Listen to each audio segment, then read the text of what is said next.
Hello, everybody. Good evening and welcome to Bourges, France. This is the FIBA Women's Olympic Qualifying Tournament. It is the group phase game between Brazil and France. And as you can tell, this place is hopping, flag waving, ecstatic. The French women's national team is back on home soil. And tonight, with a win against Brazil, France will qualify for the 2020 Olympics. We just watched Australia open up a big lead on Puerto Rico and pull away for a 174 win. Puerto Rico beat Brazil, upset Brazil on opening night. So Brazil really need to come out and try to do something special against the French tonight, who are flying high after their big win on opening night against Australia. So the standings following tonight's earlier games, Australia and Puerto Rico up at the top, but of course, France, if they get a win tonight, they will go back in first place. If they do not, we'll have all four teams at 1-1 in this qualifying tournament. I'm Jeff Taylor, joined by Shona Thorburn. And Shona, real quickly, it's there's just a real buzz in the arena tonight, and for good reason. Yeah, you're right. I think everyone knows here that if France can pull off the win, they have booked their ticket to Tokyo 2020 Olympics. So there's a lot riding on this game, but they got to go through a Brazilian team that are not going to go down without a fight.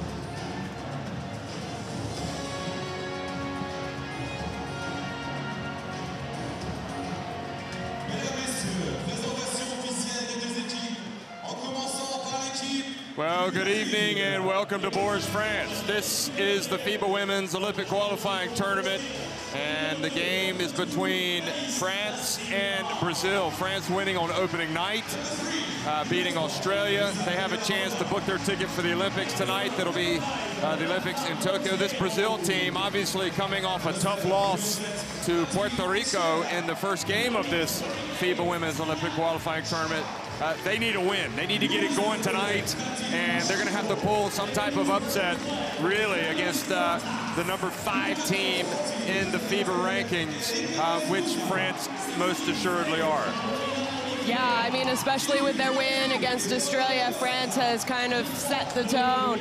But Brazil, I mean, talk about a team and a federation that has a lot of history.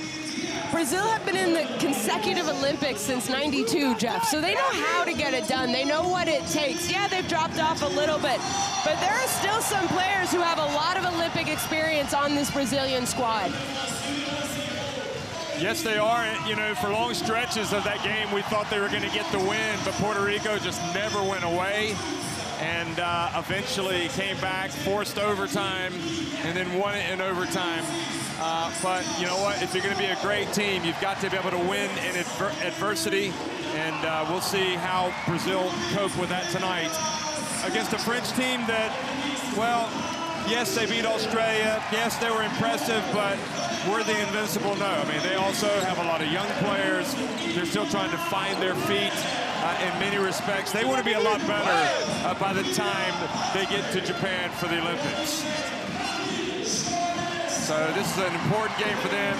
And maybe most important of all, it's just another great opportunity for the fans here in one of the real heartlands of basketball in France to be able to see their national team in action. You named it, Jeff. I mean, Bourges basketball is known in Europe, so there's no surprise that this is a packed house here tonight. Well, this is always one of the great moments to hear the national anthems for both of these national teams, both these countries, and we're going to start with Brazil.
The crowd is roaring in Bourges, and for good reason. That national anthem just always gets you, doesn't it? It's incredible to hear the French national anthem.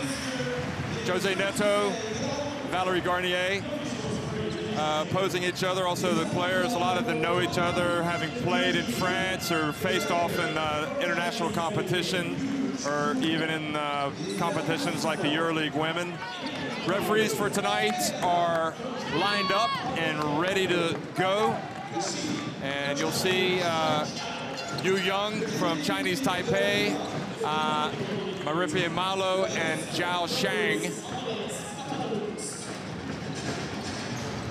And good evening, folks. Again, welcome to Bourges. This is the FIBA Women's Basketball Olympic Qualifying Tournament. The game between France and Brazil for France. Well, we have to talk about Gruda. She really helped set the tone the other night. And Bria Hartley. Those two were a handful for Australia, and I think they're going to come out strong again tonight. They're both in the starting five, along with Val Vukosavljevic, former Val Ayayi, Indy Miem, and Olivia Pupa. And there you see Bria Hartley's numbers from the last game. 13 points, 6 of 11 shooting, 7 rebounds, and almost 8 assists. I mean, we were saying it's almost a triple-double. But more than that, I thought when France needed energy, that's who brought it. And she really got that French team moving, especially in the second half. And for Brazil, we have to talk about Patty Teixeira, who was outstanding, and Damiris Dantas. Those two. Erica de Souza, for a long stretch, also played exceptionally well. So you got Patty Teixeira, Taina Pachau, Damiris Dantas, de Souza, and Deborah Costa in the starting five. And Dantas was just a double-double machine. I think, if anything, she probably got a little bit tired the other night, but yeah, you can understand why. Look at that, 26 points on 9 of 14 shooting and 15 rebounds. Yeah, she was absolutely incredible for them, and she's going to have to step up and play a big game again for them if they want to advance. And they have to win this game, let's be honest, they have to win.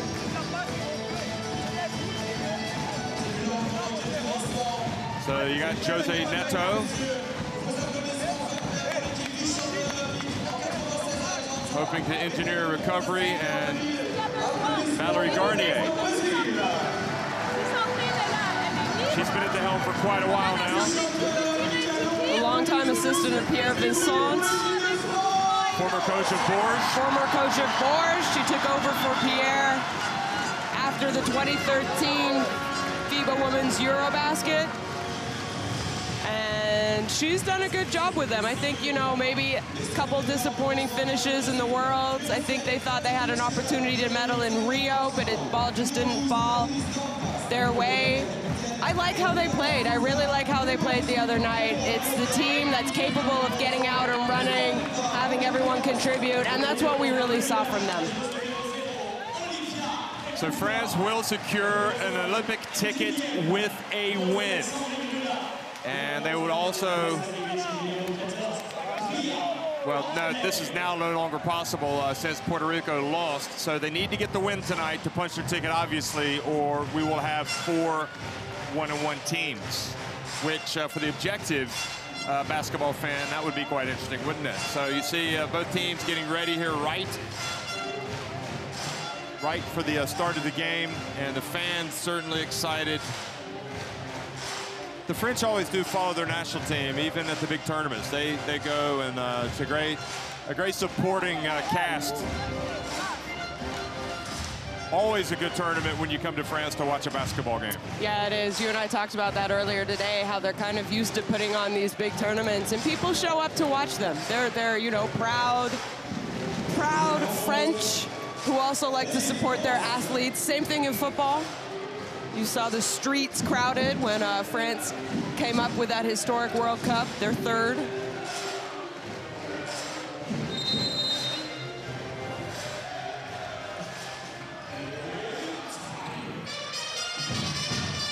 We We are underway. Welcome, folks, to Bourges, France, the FIBA Women's Olympic Qualifying Tournament, and the game between 1-0 France and 0-1 Brazil. Brazil winning the opening tip, wearing the yellow and green, attacking the basket to the left on the screen, and the pass from Costa goes out of bounds, intended for Patty Teixeira.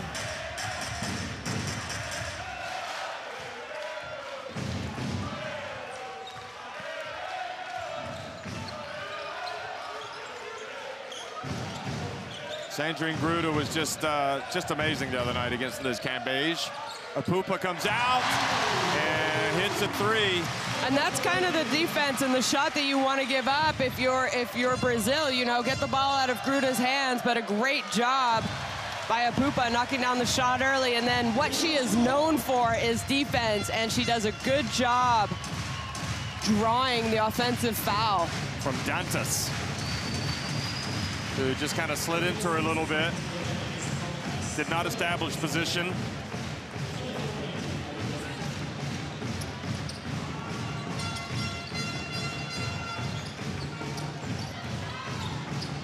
Now Bria Hartley. And De Souza authoritatively brings that rebound down. Did not start the other night, did she? No, she didn't. Jazz started for them. I'm not surprised that she's starting. If you consider the head-to-head battles that De Souza and Gruda have had against each other, oh, beautiful pass. It was and a indeed. nice finish. So De Souza gets her first two, and Costa knocks it out of Apupa's hands, and now De Souza knocks it out of Gruda's hands, but she gets it back, and then the pump faking goes up and scores. It would be interesting to see the head-to-head battle between Gruda and De Souza over the years. Two players who have shown up almost every summer to represent their teams.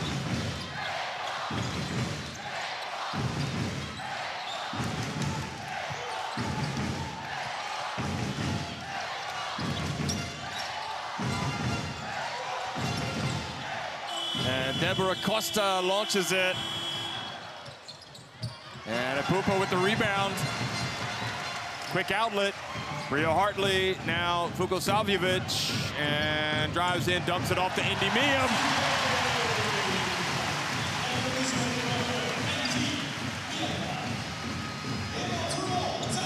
You can't really ask for a better start from France. They're up 2-7, and 3 people have already scored for this French team. The explosive Patty Teixeira spins, goes in. Boy, that was a tough finish. Yeah, that was. I think you might have even been able to call a foul on Hartley there. I think she did a good job kind of using her body a little bit to get some distance between the defender. Vukosavljevic, Gruda, rebound. She's going to get the double digits tonight if the early going is any indication. Her second basket. Teixeira drives in, lays it up and in. And you know, it kind of took Teixeira, I would say, a half to get comfortable in the first game against Puerto Rico. She really stepped up and came out aggressive for them more in that second half, especially the fourth quarter and overtime. But I like what she's doing here tonight. She's being more aggressive from the get-go, and that's what they need from her if they want to win.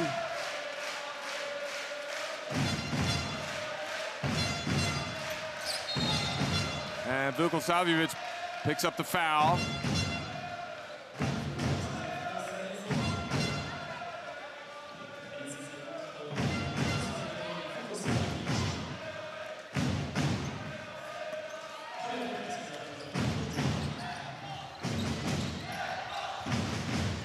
Costa crosses midcourt. Pachau, they need her to get going. Vukosavljevic doing a good job on her. Look at her, she's denying her the ball. She finally gets it, 10 on the shot clock. Pachau into the paint, but a little bit crazy with the shot. De Souza follows it up and misses.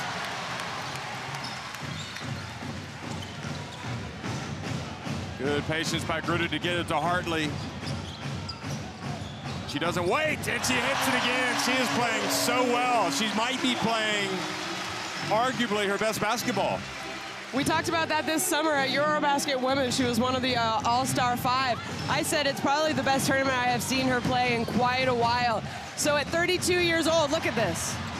For her to be still playing at the level that she is playing at is absolutely incredible. And just the chaos that that defense creates leads to the De Souza turnover.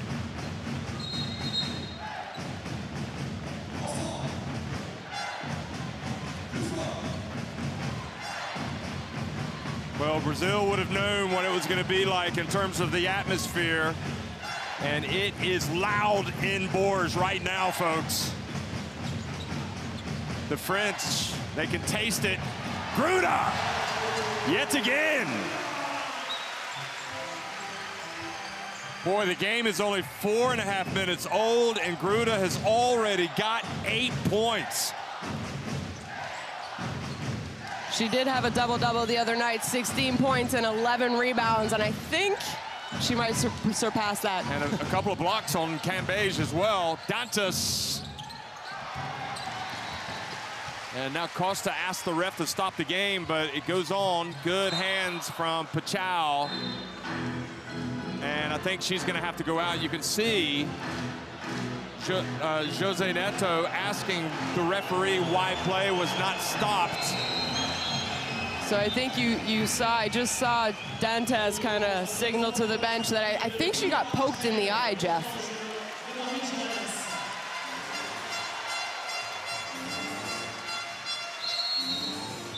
They could have stopped it if they wanted.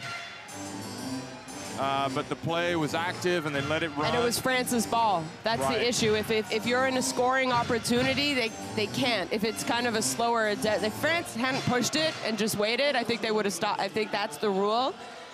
But if France are in a scoring, actually, it worked out better for Brazil because they ended up turning the ball over. Yeah, she definitely got it in the eye. So coming in place of Costa is Goncalo, excuse me.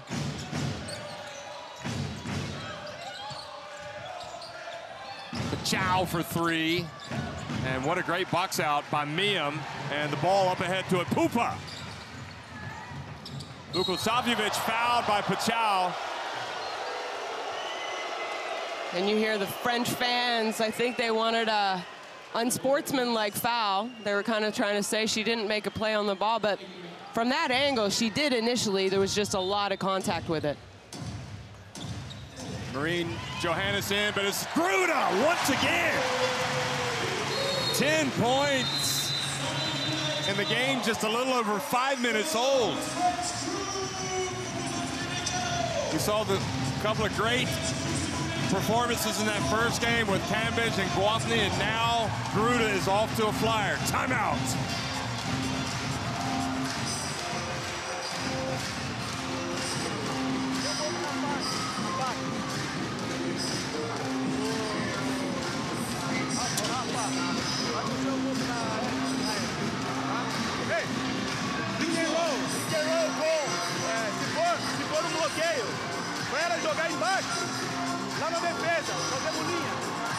Look at the shooting for France. 6 of 7 inside the arc, 1 of 2 from deep.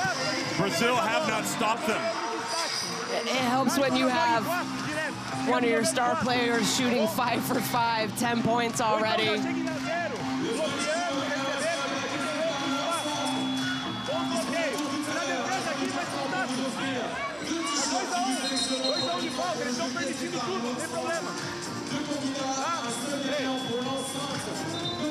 So it's got to be a little bit more effort defensively. They got to get on the same page, Brazil, or they might get run out of this gym very early. That said, it's not often that you see France really put away a team. Yeah. Yeah. But you know what? You also don't really see them come out with this kind of a. So that's actually the French Minister of Sport, the woman to the left, with her 10 points. Yes, with the president of the FFBB, Jean-Pierre, and then the French Minister of Sports. Roxana, you tell me. Maracinianu. Oh, we just butchered that. I'm sorry. So you know how big this game is when you have the Minister of Sport in attendance. And Pachau turns it over. Great defense by Endemium.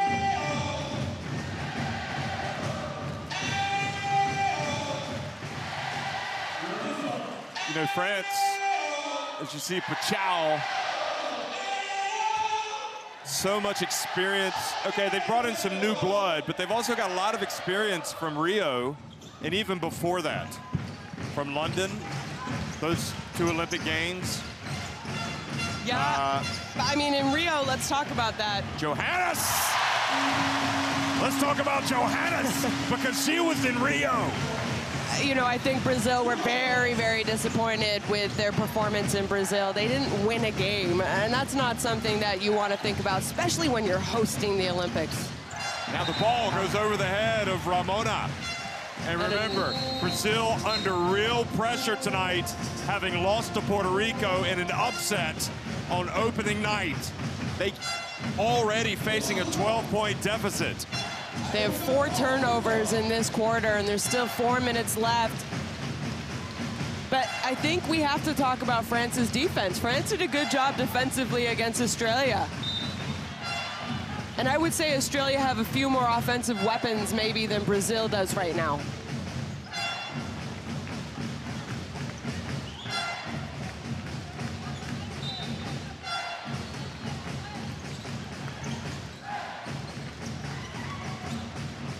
France get it to Johannes once again. This time she goes off 1 foot a la Marcelino Huertas and misses.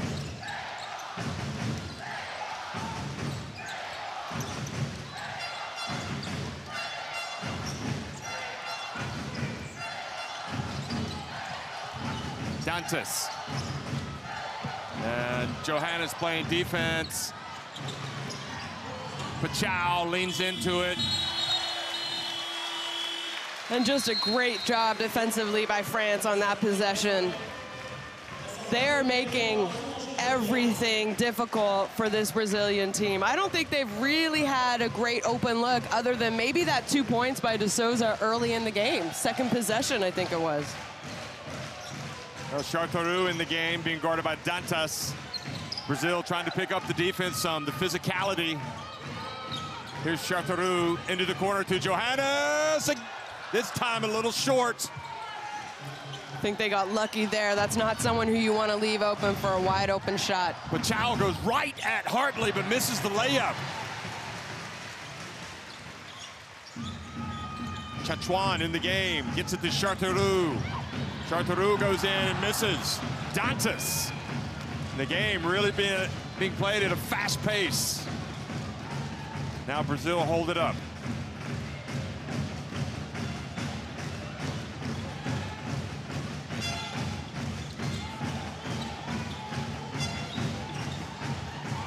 Goncalo over to Montero, and she gets the bump from Endemium.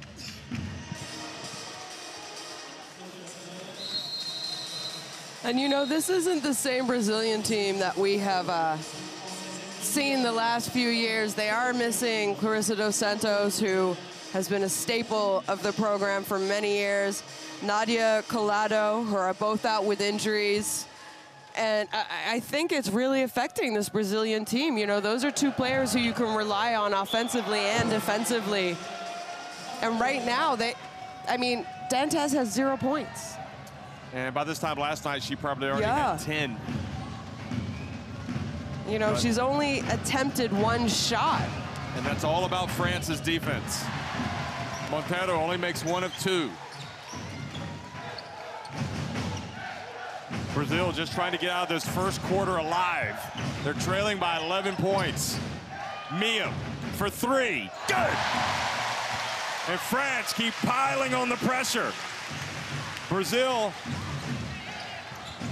are they gonna cave in? Dantas gets in the lane and is fouled by Chachuan.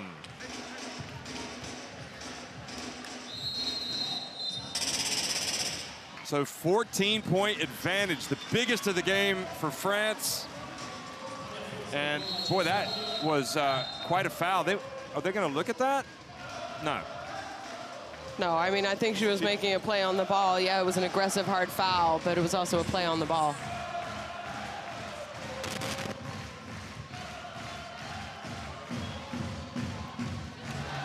So Danta's struggling at the line.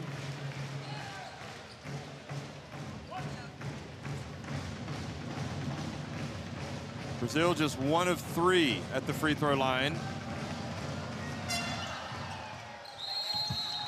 So Dantas, there's Cathy Malan, the longtime France international and former Bourges star. Yannick Souvray here in the house tonight. So many former France players, also with Bourges connections. There are a lot of French players who have Bourges connections some point during their career. Now offensive foul on Siak. The big center just into the game, picks up the personal.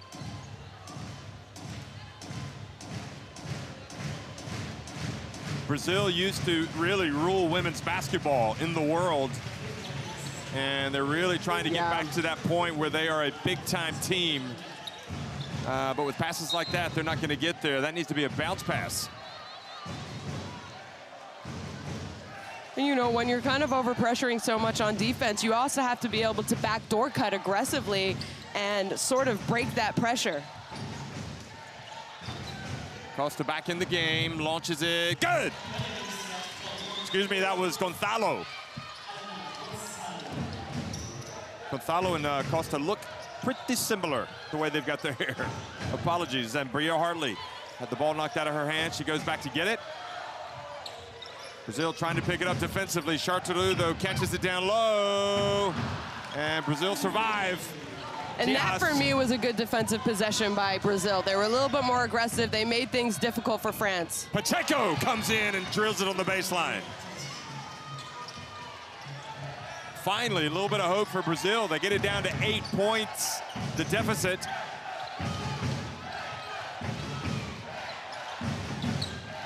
Hartley gives it back to Johannes.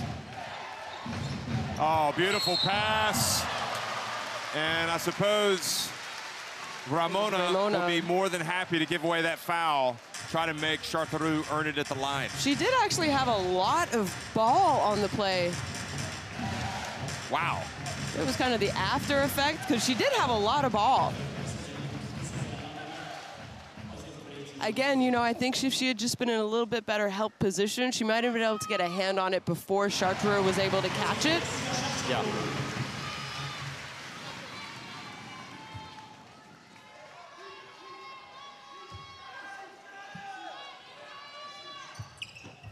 Only makes 1 of 2. So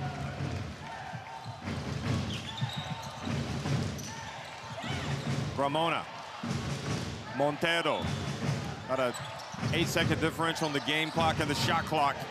So France should get it back. Pacheco banks it in. You know, she just hit one possession before, so why not? Pacheco, an X factor. Not sure we expected that. Hartley has it knocked out of her hands. Good defense. And it's the Brazil reserves that are carrying the day.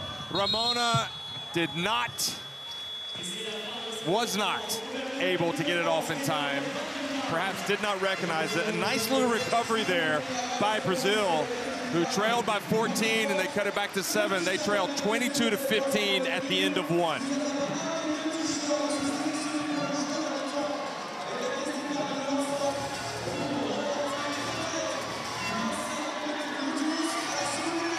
France, 3 of 5 from deep.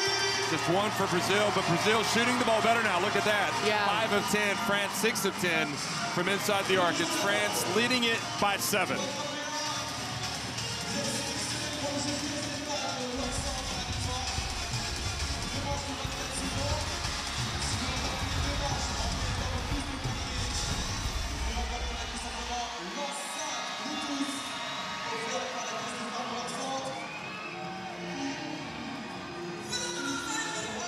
Well, Sandrine Gruda started excellent tonight. She gets the assist, giving it over to Epupa. And then she just got into her stride and started scoring at will. De Souza did give early hope to Brazil, but that was it for her.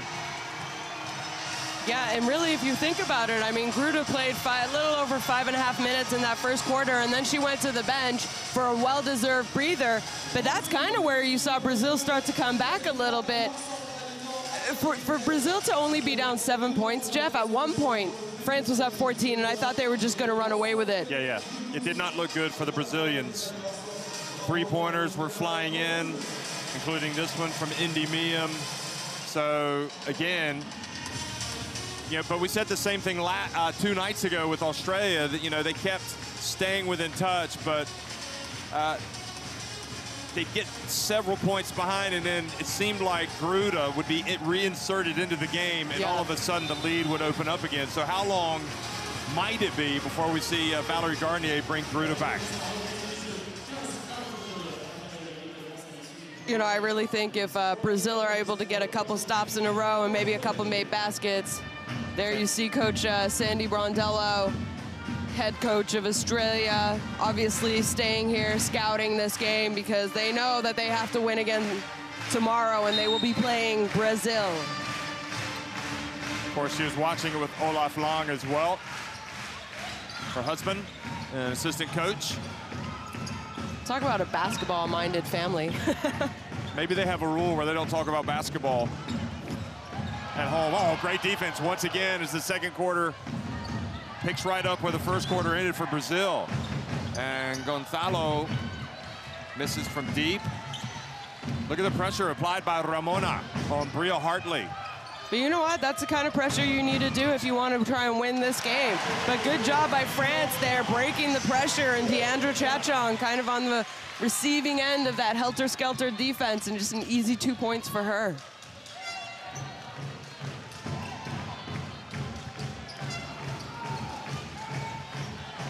Montero gets to the paint, but puts it way up off the glass, maybe too high. And again, Bria Hartley whips it into Charteroux. The ball knocked out of her hands.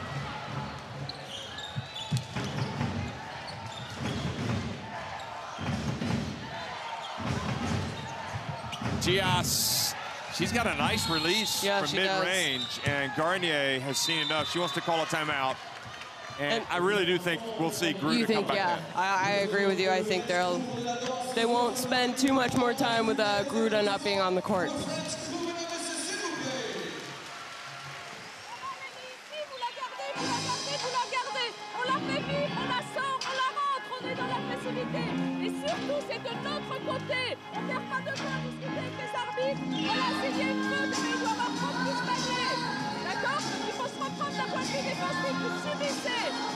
Rebounding pretty even.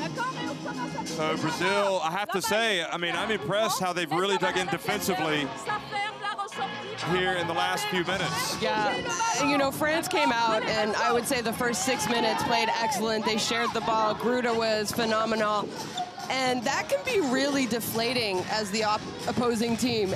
And a lot of times you can kind of see, even if it's early in the game, some players and some teams just sort of put their head down and say, okay, maybe that's it. But I think Brazil have done a great job of regrouping, and they've come out and they've played a lot more aggressive, especially defensively. And offensively, they're not really taking any hesitations. I thought at the beginning of the game, they were hesitant and a little maybe intimidated by the French defense.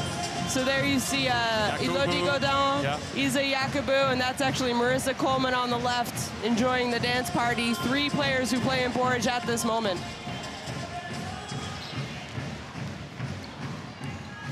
So back to live action. Siak, Charteroux, the same player is still in. Bria Hartley.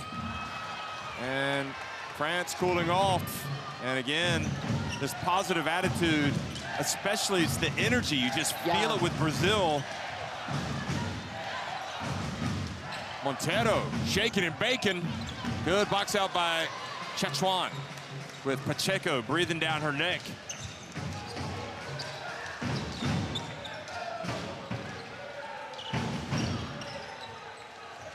Chachon has it knocked out of her hands. Great defense by Pacheco. Pacheco gets a hand up, and I tell you, they're making France uncomfortable. Yeah, they are, but they've also stepped it up defensively, and Brazil's able to do that. They actually have some length, height, athletic ability at the guard position. Ramona misses from deep. It's interesting that with Brazil, the 5 players on the floor right now are not the players that you talk about in the build-up to the game. But they're the ones who came off the bench and brought energy, and that's what Brazil needs right now. Hartley finds some space, puts it up. And again, Pacheco didn't rebound it. She tried to bat it to Montero, but it went to France. Now Siak turns and banks it in. Well, Siak should make that shot every time. Yeah. She's going to be that close.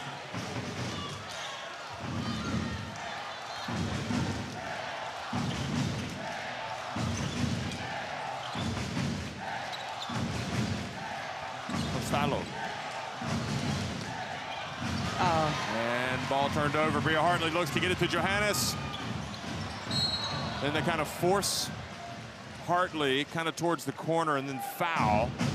And that's going to bring Patty Teixeira back into the game. Here it is again. Pacheco, they were going for the trap. I don't know why Goncalo didn't just ride her down into the corner.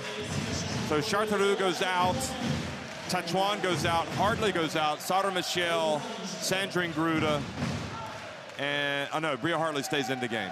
So it's Gruda and Sara Michelle coming back into the game. In fact, I think this might be Sara Michelle's first minutes. It is indeed. All right, great play by Ramona. The energy in the defense. That is what's bringing this Brazil team back.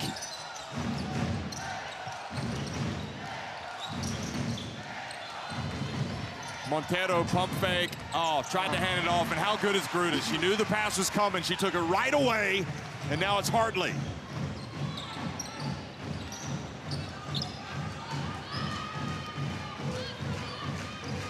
Siak sets the pick. And Ramona called for the foul. I thought Siak did a great job of, I mean, really Hartley needs to perhaps think twice about passing it to Siak at full gate. So Hartley goes out and Ipupa comes back in. Just inside the three-point line when she's, you know, you always tell your post players too, run hard, head on the rim. But you want to let them get settled once they get there and then give them a good pass, where I agree with you. I think you're putting your post players kind of in a situation where they might turn the ball over just by traveling. They're also not expecting that. Laís da Silva is now in the game, as well as Carolina Oliveira. Johannes, she's got the space. And Teixeira with the rebound. I was just going to say, already Brazil are going to their bench, where we didn't see that the other day against Puerto Rico, but these bench players are getting some minutes, and they're doing a good job bringing a lot of energy. And now Dantas is back as well, so maybe she can start providing the points. Here she is. Tough shot, and it's good. So Dantas, the player that had that humongous double-double 2 nights ago. First basket of the game. And you can see Teixeira also picking it up, and that was a clear push. So Carolina called for the foul, and they will inbound it.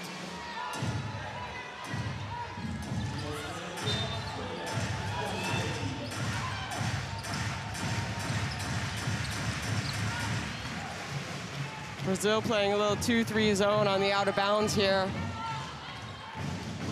Johannes, fancy bounce pass. Gruda. I mean, she really takes your breath away. She's automatic. Sandrine, automatic Gruda. 12 points, 6 of 6 from the floor.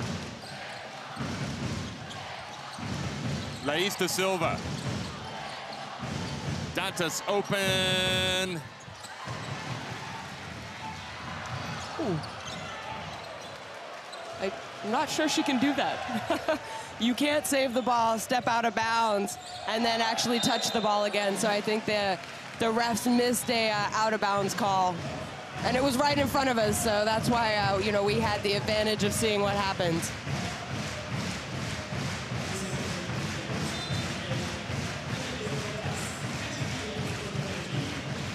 Well, it's been tough for France, but they seem to be weathering the storm now with Gruda back on the court. They're up 9. Oh, Johannes struggling from the floor. She's 1 of 5. She hit that 1-3, but Gruda, no chance. Automatic hits again. 7 of 7. You know, throughout the years, I think France has definitely had some special players. And, you know, let's not forget the ones that came before, kind of this generation, the generation before Celine Dumeric. But Gruda's got to go down in history as one of the best French players of all time, I think. That's not even up for debate. She's incredible. And the drive to Pupa. So that leads to a timeout by Brazil, with France leading it 32-21. 4 minutes and 1 second remaining in the first half.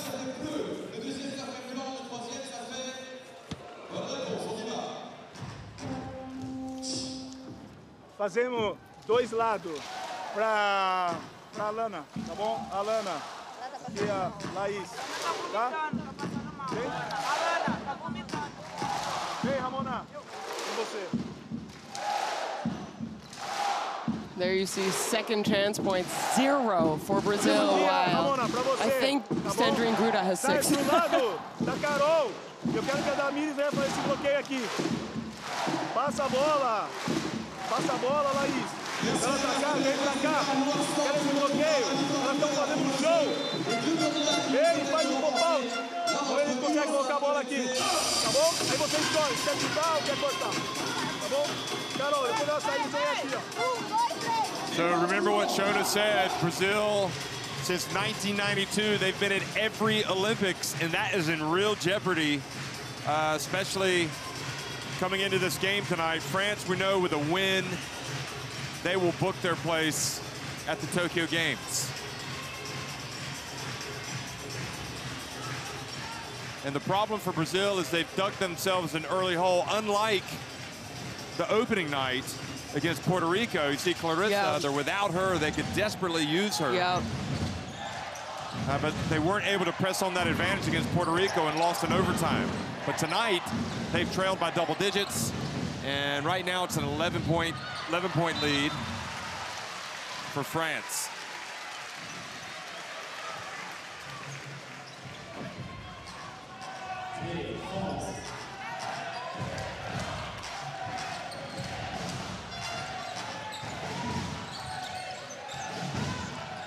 Dantas. Oh, boy, wow. that is about as tough a shot. I mean, she had to get herself in a position, and Gruda still got her hand up in her face, and she still made it.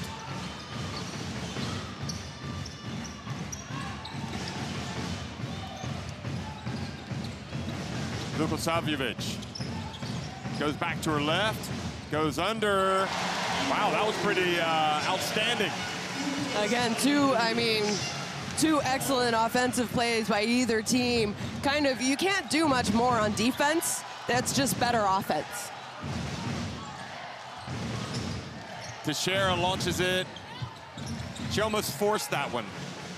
And now the defense is being applied by France. Siak gets in, stays with it. Rebound to Teixeira, and then Pupa takes it right away from her.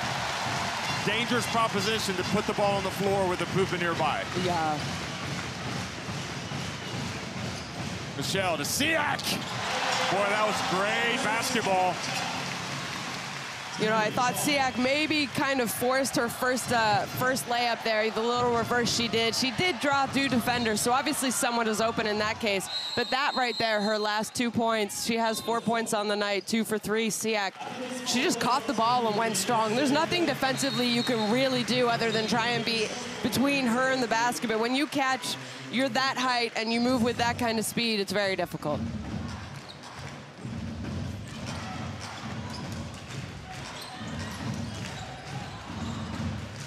De Silva, fouled by Pupa.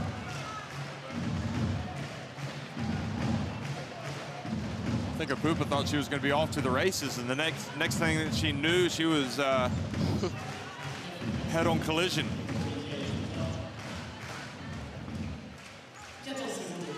Patty Teixeira with the inbounds. De Silva open, nope, misses it badly. But the ball falls to De Souza, and then Patty Teixeira, the opportunistic Patty Teixeira, the right place at the right time.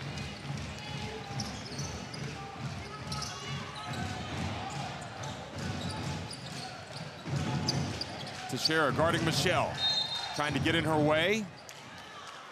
I think there was an off-ball screen. Yes, it was. Called by the Canadian referee, Maripier. A little moving off-ball screen on Gruda. That's the first thing that she's not done right tonight.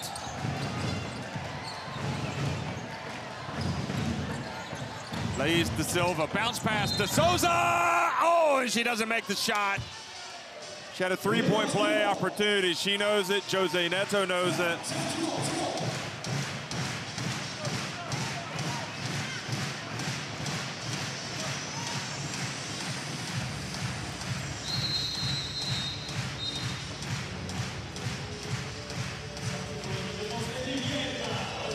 Charteroux back in the game. One thing about Charteroux, while we have a moment, I see her as more of kind of a stretch big. Yeah, oh, definitely, yeah. And didn't look quite as comfortable down low. Yeah. And I'm just wondering if Valerie Garnier is really trying to get her to play down low, or is she just ending up down there somehow? I mean, when you play with Gruda, who's also kind of has that great two-point shot just inside the three-point line, you can't play five-out basketball, right? So you need someone inside. Potential three-point play turns into a zero-point play for Brazil. That hurts. Oh, the ball goes behind. Here's Patty Teixeira. She's everywhere. She's got it. She launches it off the back of the cup. And that was the kind of shot 2 nights ago. She was nailing it. She was. And they need to get her going. I know she has already 6 points, but her points have kind of been opportunistic points, like you said. She's kind of hanging around, sort of, you know, gets the ball at the last second. That's why she's open. But her outside shooting, I think this Brazilian team need to start knock down some outside shots. Well, timeout on the floor.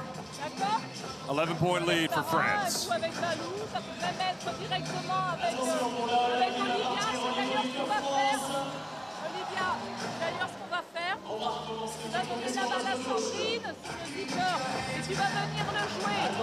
mean, Brazil down 11. They've hit 1 three-pointer from 9 attempts. 10 of 19 inside the arc.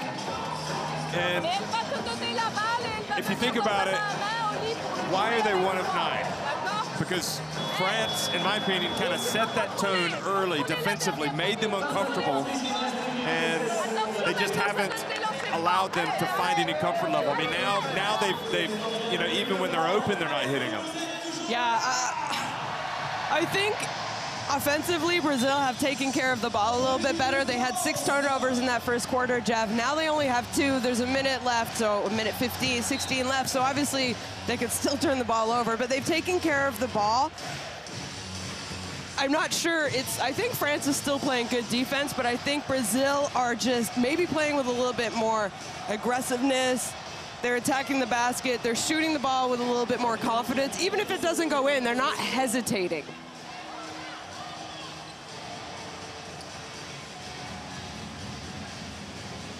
But De Souza's really got to raise her game, because she's in there for a reason. It's to get those good high percentage shots and the rebounds. Lays De Silva with a beautiful drive. That's what I'm talking about. They're going to the basket aggressive. You know, if not, they're not making it. They're trying to draw a foul. It's the high energy team back out on the court, with the exception of De Souza. Ramona back out there. Montero out there as well. Oh boy, Gruda saw the opening, and De Souza. But I mean, you're asking a woman who was born in 1982, played in the WNBA in 2002, with Lisa Leslie. So just to name how long she has been around and playing at such a high level, she is turning 38 years old this year. For her to still be competing and being such a big part of this team, I think is just exceptional. Yeah, it is. But some of us have been around even longer than that, Shona. So easy. Not easy. playing basketball, though. Final 15 seconds. 4-second differential in the game clock, in shot clock. Charteroux passes it. Uh-oh, Gruda. She's human. Quickly, they don't have much time. Lays to Silva and puts herself into a spin cycle and falls down. So France haven't run away with it, but they built that lead. They're now on top by 11, and Brazil with a lot of work to do, trailing 38-27 at halftime.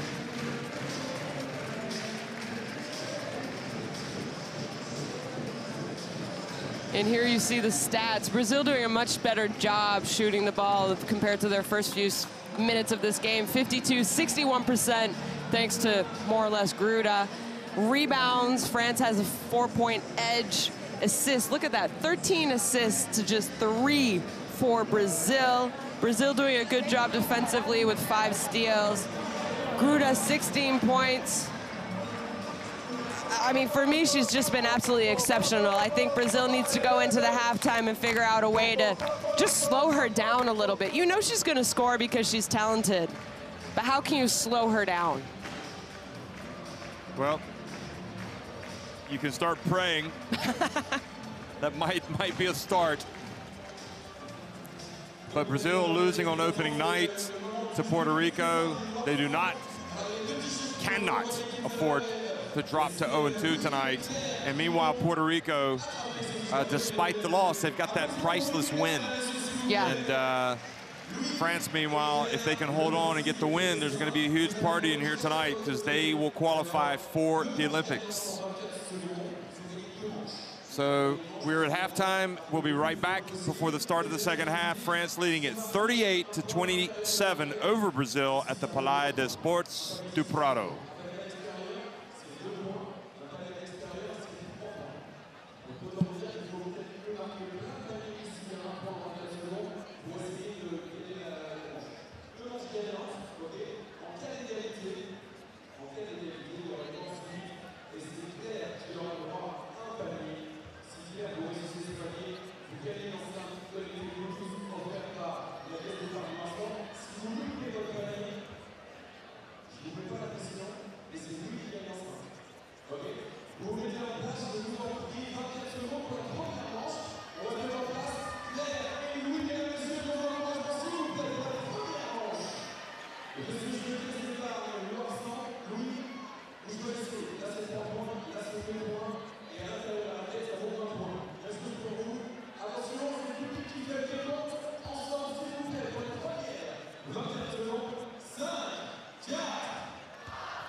Gibson's open.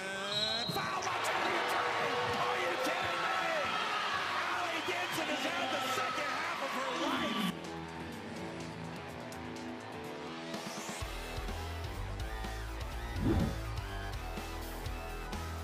Good defense there. What a rejection there by Togashi. See the replay here. The good help coming over and just swatting that away.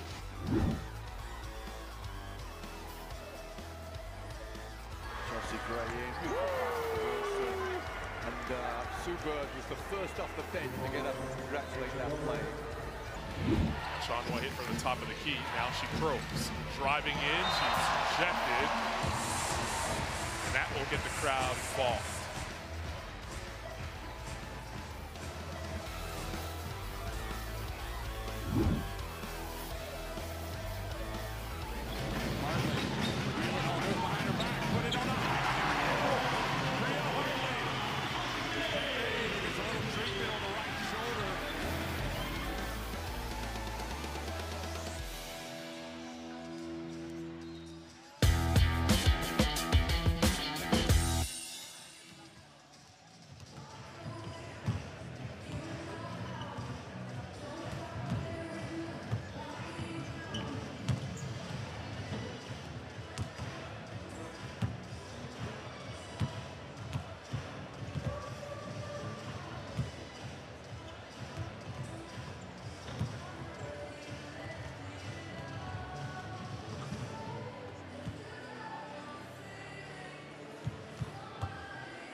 Sandrine Gruda with 16 points, 8 of 9 from the floor, 4 rebounds. I mean, she was near perfect tonight in that first half. And again, setting the tone for France in these big, important games. France, if they win tonight, they qualify for the Olympics. Olivia Pupa as well, doing her best with 5 points, 3 rebounds, a couple assists, plenty of energy. France had that great first quarter, that great first 5.5 minutes. They opened up a 14-point lead. Brazil did a great job of cutting it back to a 7-point deficit. Brought a lot of energy off the bench, playing defense, and have given themselves a shot. But France, again, pulled back in front by 11. Patty Teixeira, she's got 6 points. She had a great game offensively the other night against Puerto Rico, and they will need her to also have a big second half if Brazil are going to do it. But, you know, it has to be a worrying sight for Jose Neto to see his team cut that deficit from 14 down to 7, expending all that energy with the likes of Alana Goncalo, who's got 5 points and assists, only to then see France pull back in front by 11 points. Yeah, exactly. I mean, really, it started with defense for them. They became a lot more, he went to the bench, and they brought this kind of energy and tenacity on defense, which led to some easier baskets on offense for them. But like you said, they've already used a lot of energy in this first 20 minutes. But you also have a player in Dantas who has been held to 5 points. On your team's performance so far? Oh, we need to play defense better. I think the defense 1-1, and help side need to help more. So, and offense I think is good. 12 points more than them. So I think it's good. I like this game. Well, 11 points at halftime in basketball isn't much. What will be important for your players to get the confidence back to start the third quarter and close that gap? Yeah, it's more important than the score. I think it's how like we play. So I like how we play. So now we need to play best defense, and we can play in a short score. Good luck with that. Well, just like the other day, France had a very strong start. What are your impressions after the first half? It's necessary now for us to hold the one-on-one of the Brazil. Okay, and after in offense we have to alternate better inside, outside. Voilà, just play basketball. Well, thank you very much. Well, there you heard it, Jeff. I mean, Brazil coach not too disappointed, but knows that they need to do a better job defensively. Garnier talking about being able to hold one-on-one. I thought Brazil were able to get to the basket and attack. It's true, one-on-one, but they are quick, they are long, they are athletic. But at the next level, you got to be able to stop that individually and then as a team on defense.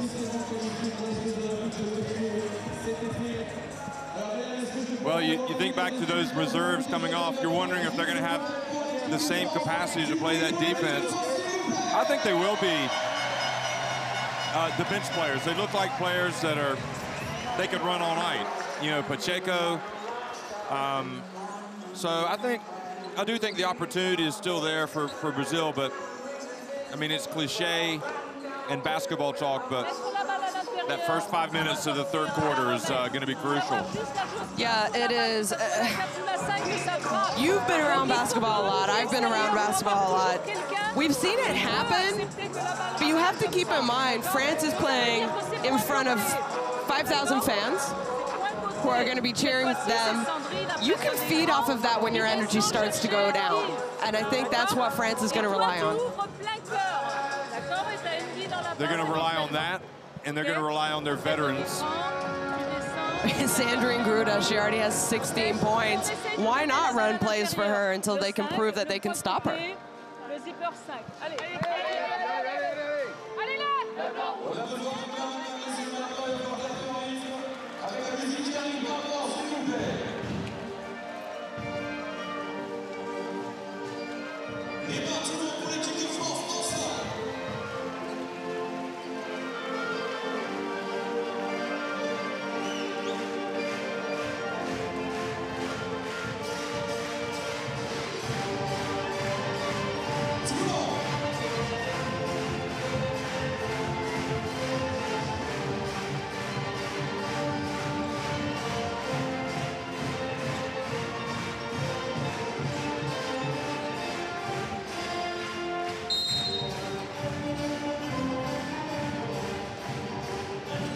Second half action underway. France leading at 38-27 over Brazil. Brazil starting with possession.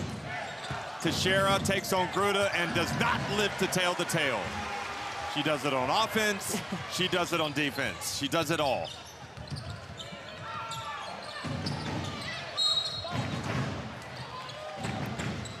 Yeah, you said it. I mean, offensively, defensively, we saw it the other night against Australia. She does everything that you need her to do. She's not just an offensive threat. Defensively, she was great. We saw her do a decent job against one of the best offensive players in Liz Cambage for Australia the other night. Yeah, she just did not back down. She is supremely focused, Sandrine Gruda, perhaps as at any point in her career.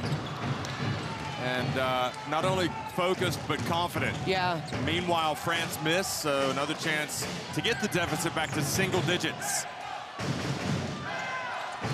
De Souza gets down low, and this time really shows you what she can do, right? I mean, and you're kind of wondering why she doesn't try and do that every single time down the floor. Gruda going up against De Souza. Oh, wow. Wow. I think the letters MVP come to mind right now. I mean, it's just not even close. Yeah. She is so much better than everybody on the court. 18 and you know, points. I think she has dealt with some injuries throughout her career. I think she's relatively healthy right now, and you can really see it in her play. You saw it this summer at the Women's FIBA Eurobasket, and you're seeing it here today. Again, Dantas can just not really get anything going.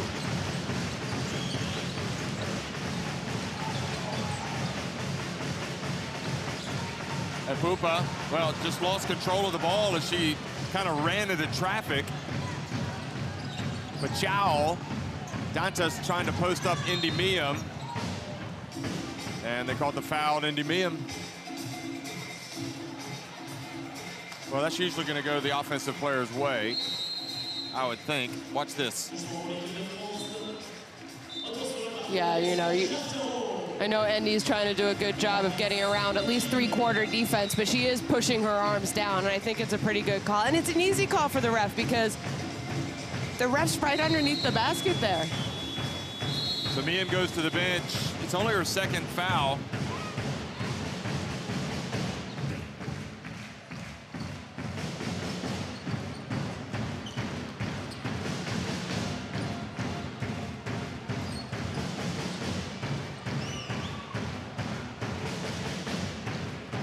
The refs, I think, are trying to discuss who.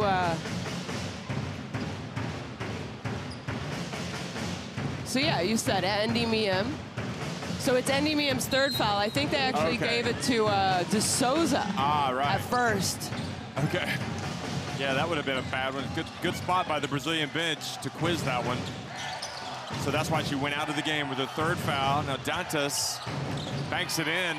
And I'll tell you what, she did well there. She took some contacts. She did, and you know, that's clearly a shot that she's worked on and has in her repertoire, because we saw her go to it a lot the other day against Puerto Rico. Charteroux, that's more her game, but it rims out, and then instead of rebounding it, Pachau knocks it out of bounds. And you saw Gruda, as soon as she put up that shot, I was looking at it too. Gruda had great position underneath the basket. She had a mismatch. She and just Charteroux needed to pass to her.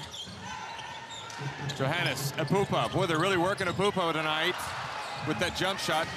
Not necessarily a bad thing to get some confidence in it. If she adds that to her repertoire, she will be dangerous in Tokyo. Oh, great rebound. De Souza, but doesn't follow well. And Brazil fortunate to get the ball back. Teixeira again. To Costa. Can Costa score this time? Yes, she can. Well, they were desperate to get a finish. And the swiping motion, I think, from Charteroux got her the foul. Yeah, she might have had a lot of ball. It's one of those where I'm not sure she would have finished that. I think she finished it because Chartreux got a hand on it. Maybe you kind of, and that's her second foul. You have Endy Miem already on the bench with 3 fouls. Well, this is as close as they've been since they were down 14. They've cut it to 6 points. Clarissa trying to get her team to keep this intensity up.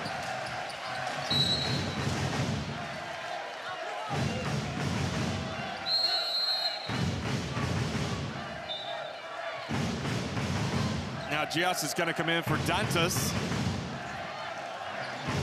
And that foul's going to be on Teixeira for Brazil. Only her first. Good catch by Apupa. Looked like that was coming to us. That pass. Vukosavljevic, it's online, but a little short. But Gruda almost had the rebound. It turns out Brazil gets a break. And Pachau goes in and scores. And they've cut it to 4 points. And Garnier has to call timeout for France. And what a great drive by Pachau. I'm not sure she knew, but Chartreux already has 2 fouls. Endy Miem's on the bench with 3. Take it hard. She's not going to foul you, and that's what she did.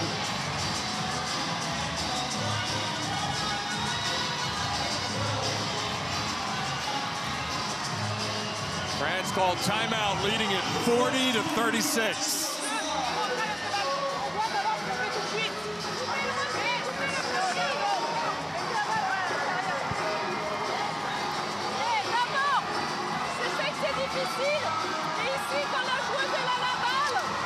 There you see the assist. France leading easily, 13 to just 5.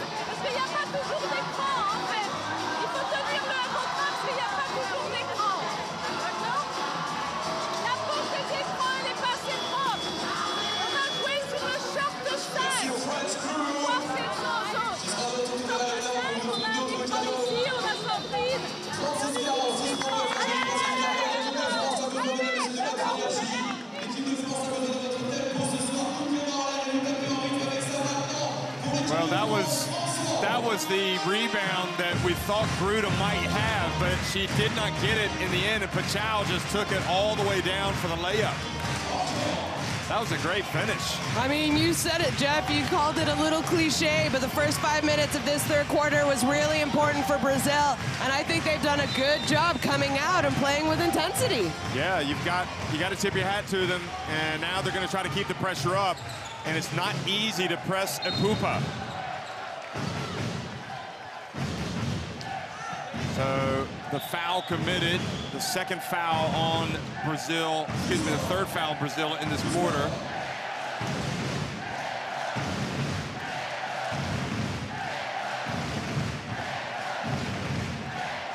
Great comeback by Brazil. Can France nip it in the bud?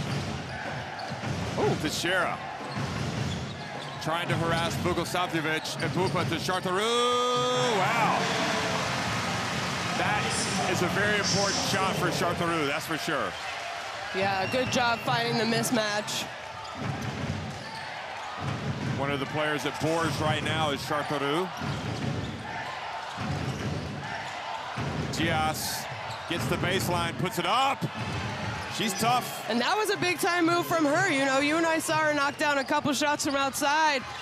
But there she took the ball off the dribble. I think that was just a good awareness that she could maybe beat her defender, Chartreux.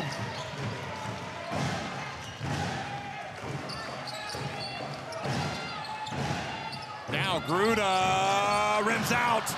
Good effort. Gruda gets to the ball.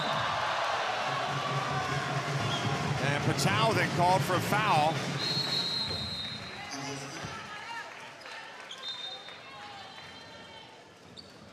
So Pacheco's going to come back in.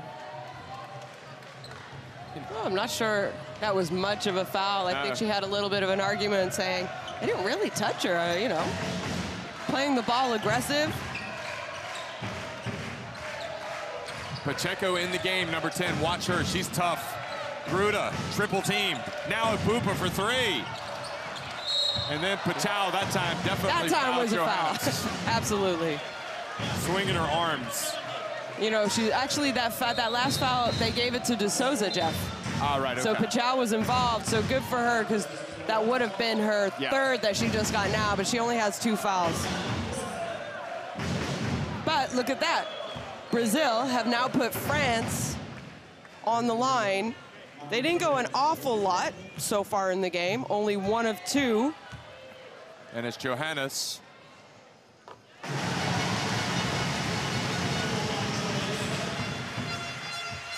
Goncalo in the game for Costa, number 23. And Johannes' free throws take it back up to a 6-point lead.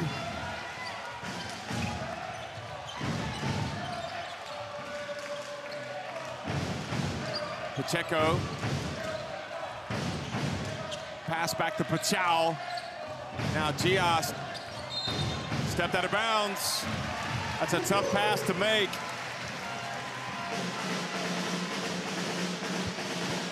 Good job by France defensively to put a little bit of pressure on.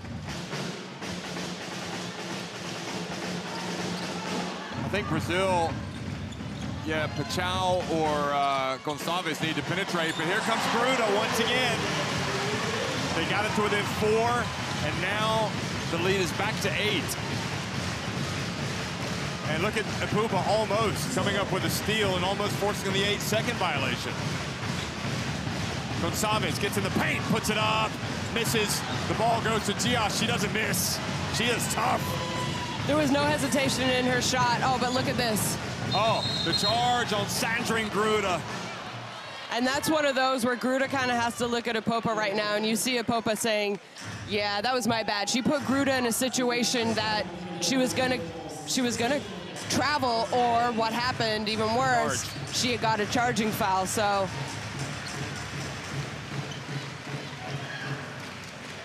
So second foul, Sandrine Gruda.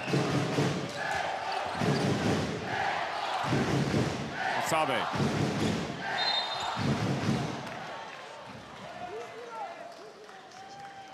So this time it's Goncalo fouled.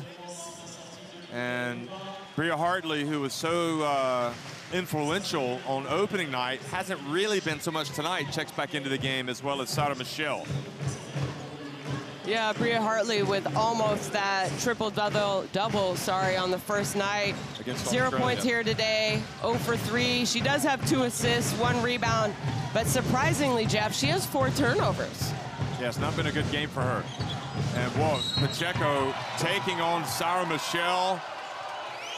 And you have to say, good decision, attacking the basket.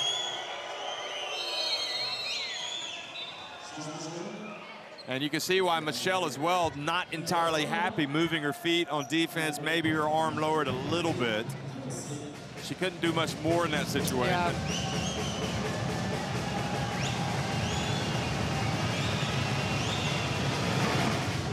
And Pacheco, I like her. I like her for her strength, her length. And now I like her for her decision to put the ball on the deck and to go to the basket. She's tough defensively. Yeah, she is tough defensively. She's athletic, and she's got good size to her.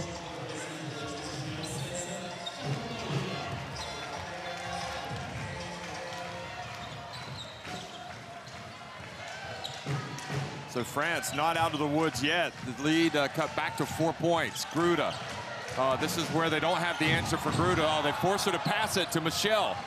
Charteroux for 3, that's off to the left. Great box out by Brazil, but then they do not prevent Johannes.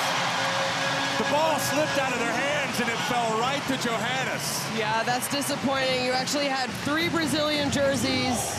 Look at this, there's 2 Brazilians who are fighting over the ball. Yeah, it was Gias and Brazil's number 6. Excuse me, Brazil's number 5. Was it Montero? I think it was. No, sorry, No, it was 16. Carolina Oliveira. I think that was probably Gias's ball. Yeah, that's a bad break, but you know what? You got to be opportunistic, and Johannes was, and she gets a 3-point play.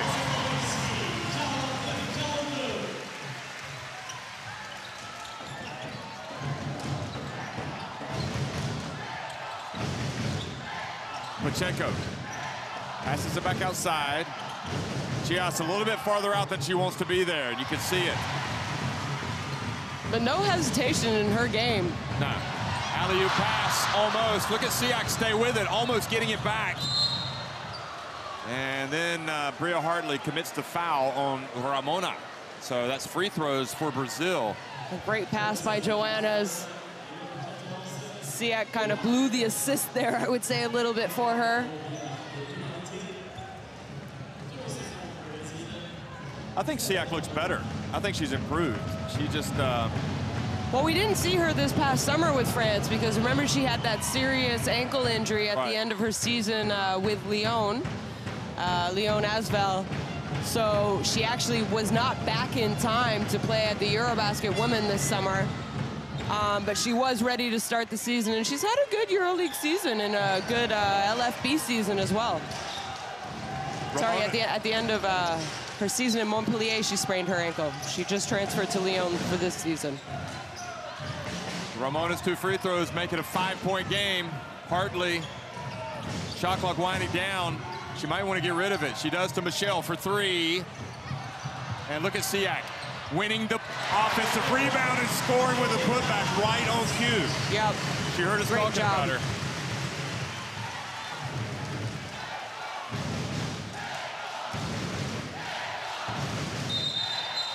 Offensive foul on Gias.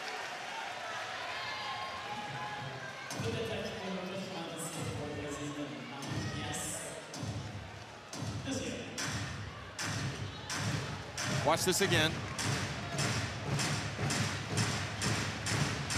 If she moved, it was slightly. Ever so slightly? Yeah. I mean, maybe a good job by Hartley selling it a little bit. Johannes again, scooping and hooping.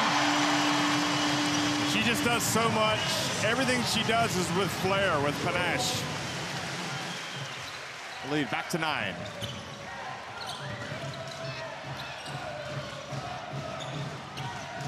Goncalo to Carolina. Oh, I think she got away with a walk. Now Johannes goes behind her back. Hartley to the corner. I feel like Brazil is a little out of sorts right now, and maybe a timeout would be a good idea. Oh, and then that happens. It's kind of the same play that Hartley got Diaz on. Siak called. You know, Siak called for a similar moving screen. We'll see it here. Again, I think it's a little exaggeration by the guard defender trying to follow over the on-ball screen. But I mean, good job. Down the lane, Ramona swatted by Siak, but a reach and a foul called on Charteroux. Yeah, and Charteroux's not, I think Charteroux knew that she fouled on that one. She put her hand up right away. Disappointing because she had her teammate Siak who came over and had a 2-hand block on the play. So just kind of being aware too, you know, if you get beat, know that you have a defender behind you and they're there to help you instead of reaching in and putting, putting Romana on the line for 2 possible points. Ramona, sorry, I said Romana, didn't I? I'm mixing up the vowels. I'm putting them in my own order, I guess. So Charteroux goes out. Chachuan back in the game. Here she is, mid-court. To Hartley. France, their lead is not dipped below 4 points. Siak, again, battling for position and getting a foul. So free throws now for Siak.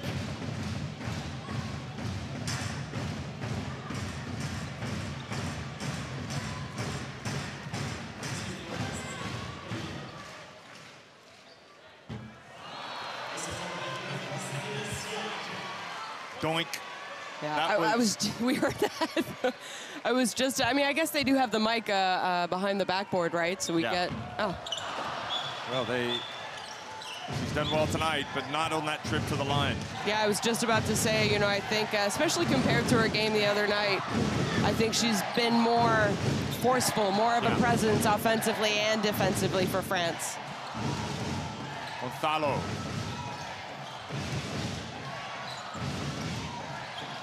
Goncalo launches it with the hand in the face. And now the quick pass to Johannes. I'm not sure why she didn't get back on defense, if she rolled her ankle a little bit. I'm not sure if she thought it was the end of the quarter. It was a little, an unusual. Sarah Michelle coming up with a steal. 2 more free throws. Defense, defense. It's all about defense.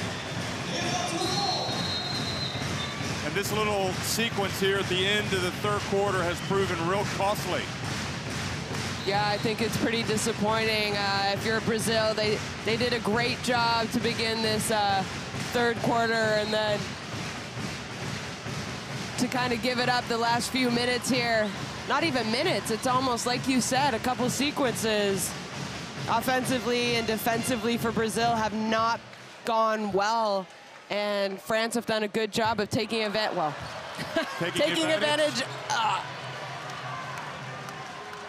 Not a great free throw shooting night for France. I mean, they're only 4 of 7. They haven't been to the line much.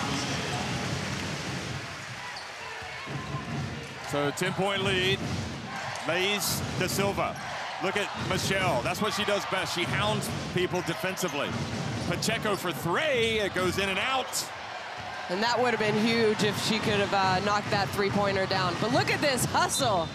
But Ramona wasn't able to come up with a steal. She just knocked it out of her hands, her possession.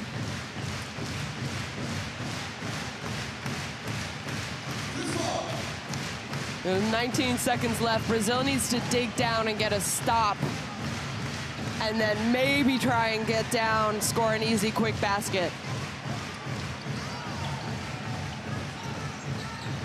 Rupert in the game, dumps it down low.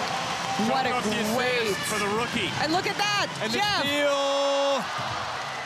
steal. Boy, they have completely fallen apart here at the end of the quarter, Brazil. Turnover on the inbounds pass. And Bria Hartley, who hasn't been at her best tonight, comes out and makes a big play. But that's what good teams do, right? I mean, they know when to kind of step it up and take advantage of situations. Brazil not playing well the last couple minutes, and France is making them pay. Just a careless turnover. A great high-low from Rupert to Siak. That was a good. And then we have Isabel Yacobu. Yep, she's going to be honored here in a minute. In between the third and fourth quarter. And they got it down to 4. Yeah. And now they've opened the 14-point lead up. And you wonder if that's just going to be about it for Brazil. They've got to hurry. The clock is the enemy here at the end of the quarter. And Pacheco gets her shot blocked by Rupert, or no, Chechuan. So the last couple of minutes, almost really a disaster for Brazil, because France open up a 14-point lead, 60-46.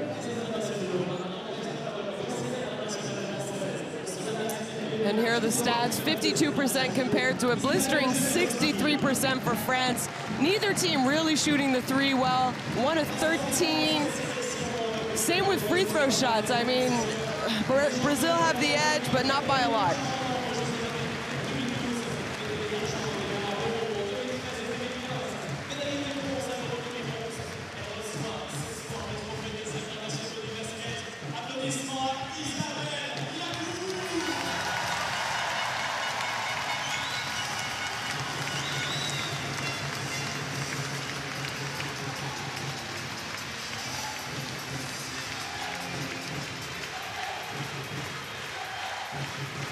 Well, you look at the highlights, and there are a lot of good ones for Brazil, but again, you just cannot, at this level, afford to have lapses in concentration.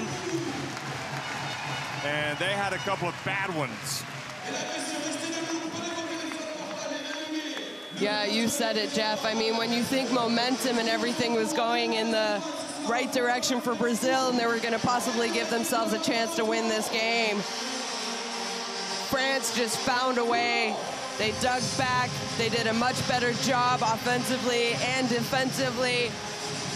And it was really the last couple of minutes that they got this 14-point lead, and that's disappointing for Brazil. There's still 10 minutes left, though, and we saw them come back after half. They had that great start at the beginning of the third quarter. It's what they're going to have to do now because there's 10 minutes left to them possibly not going to an Olympics. And I really can't imagine having an Olympics without Brazil.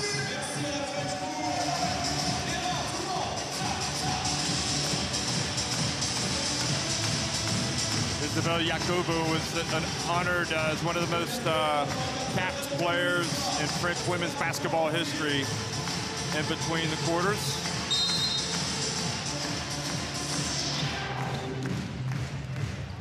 Fourth quarter now underway, and France leading by 14 and looking to deliver the knockout punch.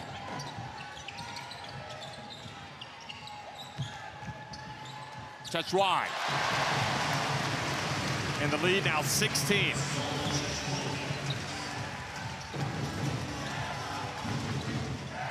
Incredible how this has gotten away from Brazil in the last couple of minutes.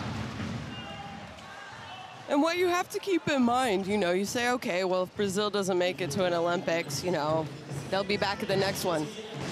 4 years later, and other people teams will be retiring. And other teams are getting better as well. Yeah. You know, we have Puerto Rico with possibly their first ever Olympic berth. Watch this play. That's a tough call on Montero. They called her for the push. I don't know about she was that. going Yeah. for the ball.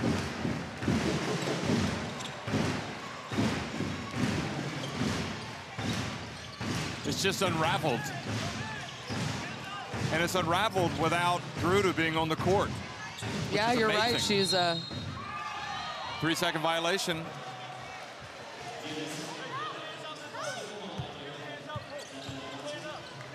You mentioned Gruda.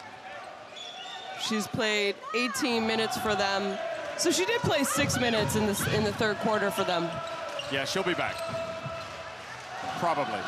But Montero. keep in mind, if they can keep this lead without her, they do have a game tomorrow. They have a very quick turnaround, less than 24 hours to rest, recover, and prepare for a game tomorrow.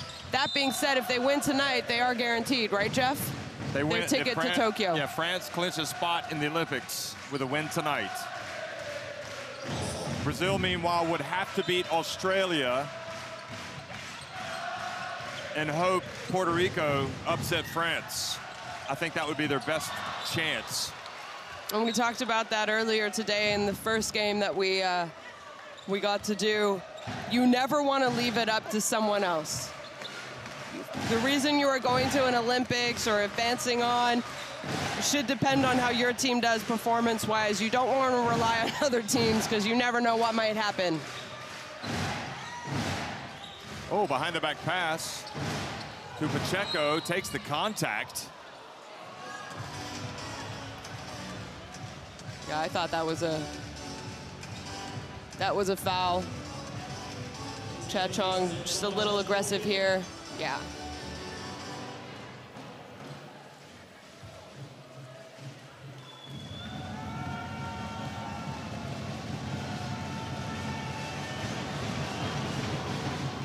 Pacheco makes the first. And of course, Puerto Rico probably without Solomon for the rest of the tournament, so they would not have her against France. That's a huge blow. Their point guard, one of their point guards rather.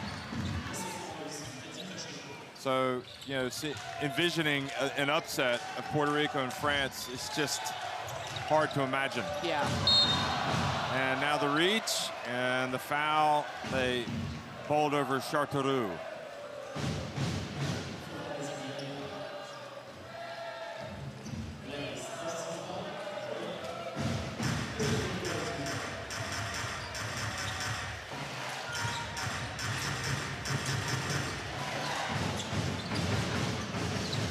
Brazil need a stop. They're trailing by 14. And now the block called on France. In fact, take a look at this, Rupert. They call it. Yes, Rupert. They first gave it to De Silva.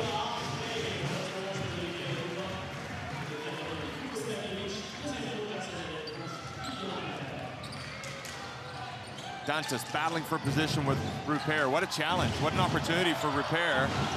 And Rupert held her own, didn't she? She did. She stayed straight up and kind of said, you're going to have to shoot through me if you want to score, and she did a good job.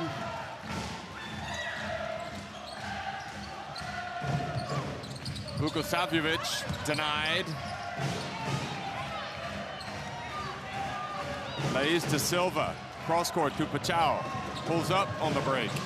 Finally, something that looked good for Brazil. And they got to get going, you know. You can't let time get off the clock. You got to look at attacking early and quickly. You're down 12. There is still 7 minutes and 40 seconds, so there's actually a lot of time, but you got to get defensive stops first. Chachuan turns to the lane, then fades away. Doesn't get it.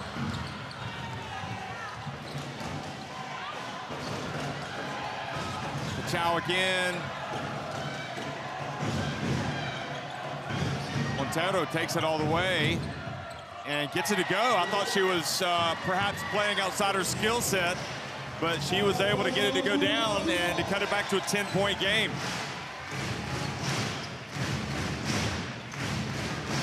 Garnier getting her veterans back up off the bench to get in the game. Miem, Gruda, and Johannes. Charteroux, that'll help her breathe easier.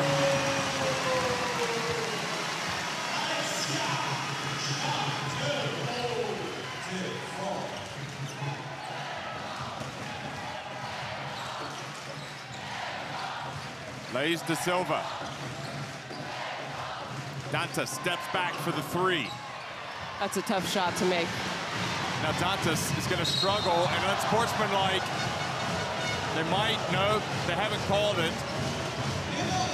I thought they might call the unsportsmanlike.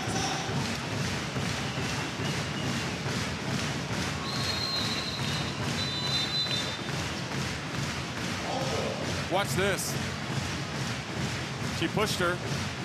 I have to be honest, I'm kind of surprised it wasn't an unsportsmanlike because, like you said, Jeff, oh, you know what? It wasn't a push. We didn't see that. We saw it better on that second angle that they showed. She actually did go underneath her arm trying to reach for the ball, where the first time I actually thought it was a push in the back. It wasn't even close to that. So that was a good call by the refs. Timeout on the court. Brazil's running out of time. 6.5 minutes remaining. They trail 65-52. Defesa. A gente não pode deixar ela ir pra lá. Não pode deixar. Quando ela pegar a bola, fazer isso. É fazer isso pra cá. Aqui é um passe simples, um chute. É linha. Tá defendendo linha. Não deixa ela fazer isso. Aqui ela tem a cesta, ela tem o passe. Pra cá a gente tem ajuda. Fazemos no ataque isso aqui, ó. Põe a Tainá aqui, Damires. Eu quero aqui a Rafa, certo? Débora, Tati. Tainá, você vai sair, tenta passar a bola, beleza? Passa a bola, vamos ver se ele consegue colocar a bola para Damires. Beleza? Tati, você já vai abrir aqui. Beleza? Rafa, você, o que acontece? Quando botar a bola aqui, Débora, faz esse flare aqui pra Débora, tenta jogar o conceito. Você coloca essa bola no ponto de baixo pra Davi. Tá? This was Charteroux's last three-pointer.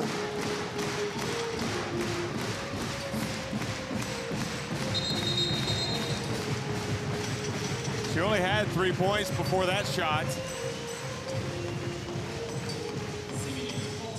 The only two players in double figures for France are Gruda and Johannes with 20 and 12 respectively. And no one has hit double digits for Brazil in scoring. Yeah, I really thought, I mean, sure Brazil and a lot of Brazilian fans also thought that Dantas had the possibility of, you know, being able to put up another double-double, but I think it shows you how good defensively this French team is. Yeah. There she is turning in, fading back. And that shot was automatic against Puerto Rico, but not even close against France. And Pupa drives in. And France, indeed, are delivering the knockout blow, pushing the lead back to 16. You know, Jeff, you and I maybe have, I want to say, criticized France a little bit. You know, they end up winning games, but they never are able to just put their foot on the gas and pull away. Tonight, they have started to do that, especially after the run that Brazil made in the first few minutes of that third quarter. I think France had a great reaction, and now it's kind of the time, I think, for them also, and for them to kind of send a message to the world, hey, we can play against some of the best, and we can show how much better that we are than they have played maybe recently. You and I saw them at Eurobasket. There you see the worry on Clarissa's face. I'm sure she would love to be out there helping her team.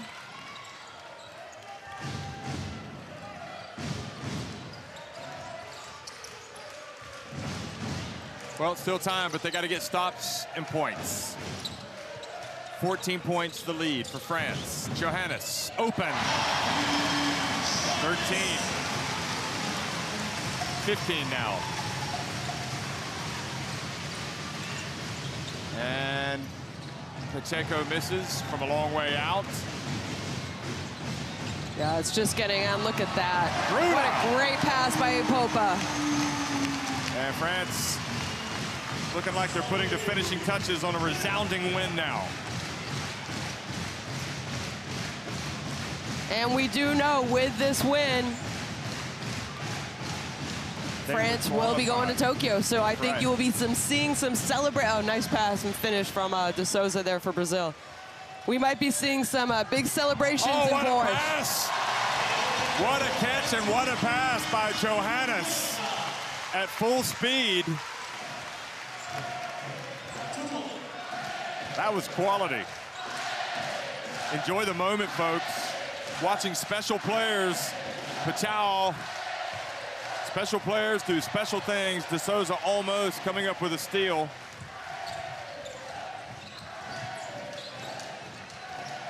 Gruda open. Wow. It's kind of like, is it real? I mean, it's like a video game. She is still only 32 years old. So I wouldn't consider her old. She's just been that good for so long, and she was good at a young age. I really feel like right now, what we've seen of her this past year, you're right. I think she is kind of playing more in her prime.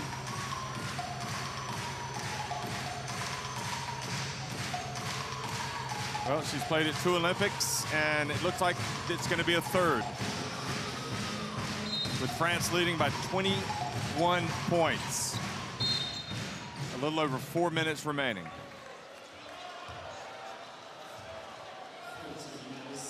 And you know, I wonder with this lead of 21, if Coach Garnier will maybe give the reserve players, the bench, a few more minutes and give her, you know, her veterans, her leaders, a little bit of a rest. That being said, they will have already qualified, so tomorrow's game won't have as much riding on it. But we talked about this the other day. Points. These games are important because they're points that add to your FIBA World Ranking, which FIBA is going to come out with a new Women's World Ranking after these tournaments. Yep. And those world rankings will be the basis for... Yes, exactly. Will be the seedings for the Olympics. So you want to move up, and I think France is going to move up. They're ranked 5th in the world right now with a win over #2 Australia. Okay, they're ranked higher than Brazil, but again, it's points and you get points. We've seen Spain lose. Yep. So you wonder how much further can France maybe jump in the ranking. Could they possibly go from 5th to 2nd? That would be a game changer when you're talking about possible medaling at the Olympics. Vukosavljevic. And right now it seems more of a case of the inevitability of a French win. Yeah. Down 21 with just under 4 minutes to go. Brazil are really up against it. Timeout. Camisa pra Érica. Bom, faz a Alana vir. Fazer o backspin pra ela. Deu camisa, beleza? Faz camisa. 7, faz backspin. Continuamos. Você pega quem sair. Rebounding advantage for France. Tá bom? E na defesa, na 11, quando a gente defende 11, fica assim, que tem bloqueio, tem que ter troca, não podemos ficar aqui.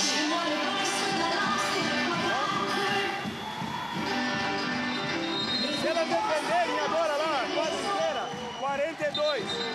Rafa, Alana, tá bom?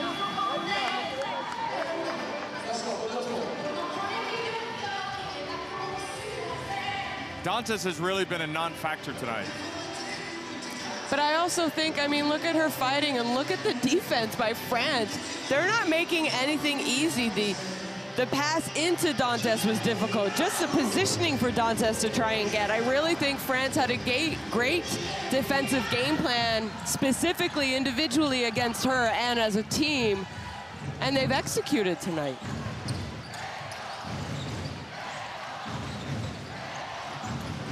Fast pass to Souza. It's about as easy as it's been all night for Brazil. Still down 19, but they get the turnover. And now the bounce pass. Deborah Costa trying to get it to Montero, but Epupa stuck her leg out.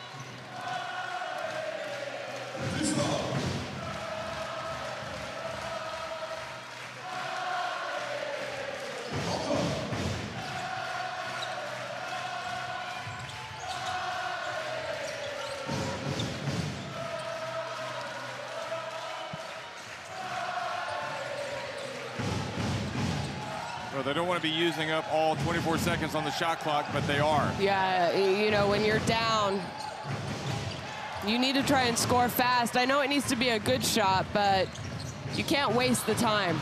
Costa steals it again from Epupa, the second consecutive trip down the floor. Pacheco, her pass. De Souza was trying to get position and was just not able to get to the ball. I'm just wondering if Brazil doesn't qualify, which it's going to be hard, let's be honest, but if Brazil doesn't qualify, tomorrow, the game, Brazil still has another game tomorrow. We'll see them take on Australia. Could it possibly be the last game that we see Erica de Souza play for Brazil? Well, you wonder. Fair question.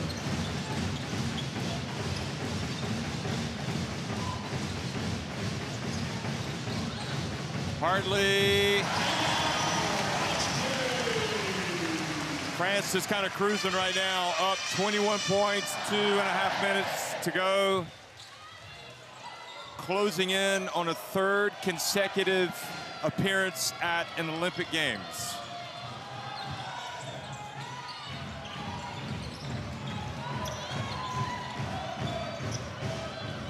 And Ramona with the basket. Funny how you've had Canada, your national team, and France have kind of had the similar trajectory at the same time. You see a foul called on De Souza, both of your teams making it to 3 consecutive, rising back up, and I'm guessing France probably with that silver medal and also getting to the semifinals. Yeah. You guys got to the quarters, yeah, quarters in the last two, so. We lost to France. We lost to the U.S. in London 2012 in the quarters, and then we lost to France in the quarterfinals. And you thought you had France. Yeah. And speaking of that, you know, I think, unless a miracle happens, France is going to win this game, so they are going to book their ticket And then just speaking of other teams, Canada are up right now on Sweden, and with that win, they will also qualify. Who else have we seen? We saw China today.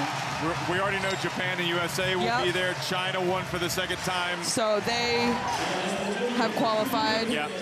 So there have been a few teams who I don't think they'll be celebrating because they all have a game tomorrow, but they will be breathing a sigh of relief. Yep. And know that they have accomplished what they came here to do, wherever they are, whatever city they are in. I think also, you know, the idea that in this tournament, for example, you've got 4 teams and 3 teams qualify, and you know, some people are like, well, why do 3 teams qualify? But it's actually been a little trickier for the likes of Australia and obviously Brazil and Puerto Rico. I mean, it's been wide open. It's been more wide open. Spain as well losing. So it hasn't been quite as straightforward, I think, as a lot of people anticipated. And, you know, the reason why they made the change, they had the pre-qualifiers to come in. One of the big reasons was the desire to have more games for national teams. Yep. And this is a perfect example that. And clearly, people want to see it. Yeah. They're singing the national anthem.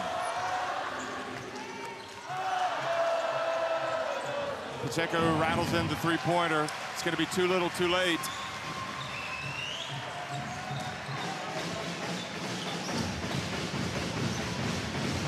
Montero knocked it away. Look at that. Johannes just, she just has to do everything with a little bit of style. Look at that. That was, we could easily say a touchdown pass. I mean, the accuracy. Andy Miam, all she had to do was clap her hands and the ball was going to be in it.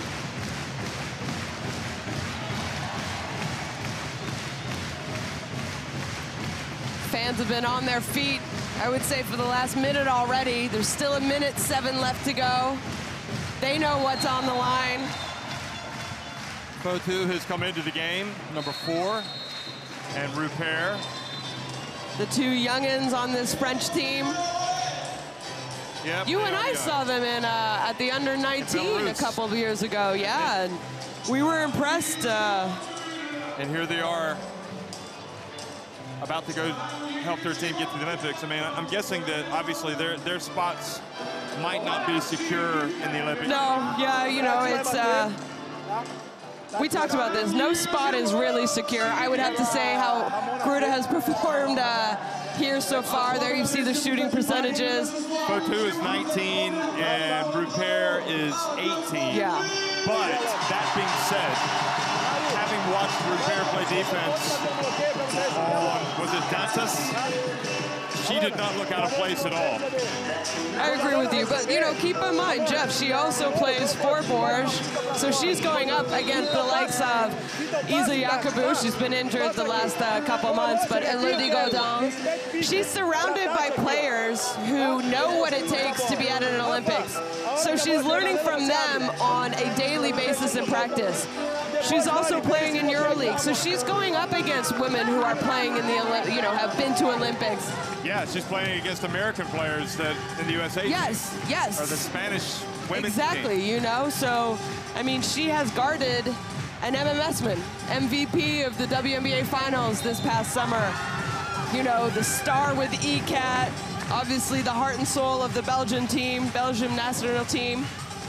So what I'm saying is, yeah, she's still young. She's only 18, but the experience that she already has, yeah, in my opinion, shows in her performance. Yeah, you're right.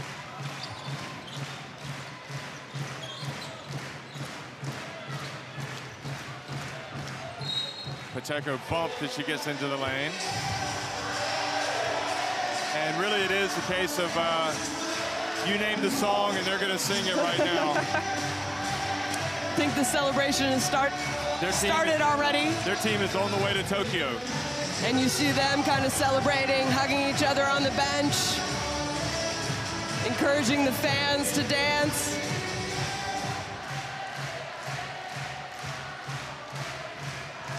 Even Joanna's is right in front of us, Jeff. She doesn't show a lot of emotion, but I saw a small smile from her. A wry smile, a satisfaction smile. A little grin. Grinning like a Cheshire cat. Pacheco for three. Makes the scoreline look a little bit better for Brazil, 87-71.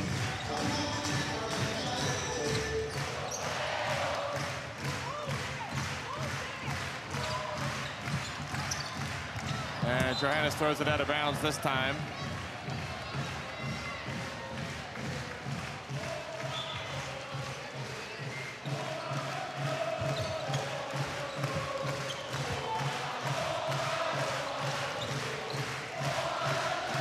And Fotu playing with a big smile on her face. Defense. She's just happy to be out there and to be a part of this. We did see her get a few minutes the other day in the first half.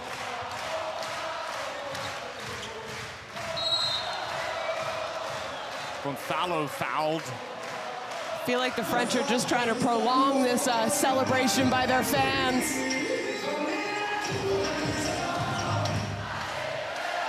How great is it, though, that you've got the daughters? I kind of think of Kobe Bryant. Yeah, how wonderful is it for, like, Rupert to be the daughter of a former player, professional, and also Fotu.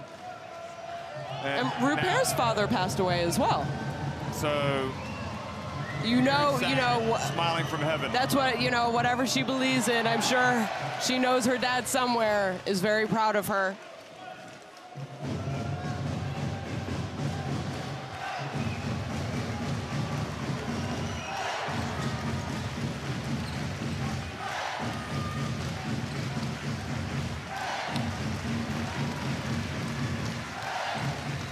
So Fotu crosses midcourt, and they're going to run a play. Rupert sets the pick, the foul. So Rupert, I think, is going to go to the line. No, they're going to say it was Fotu who was fouled.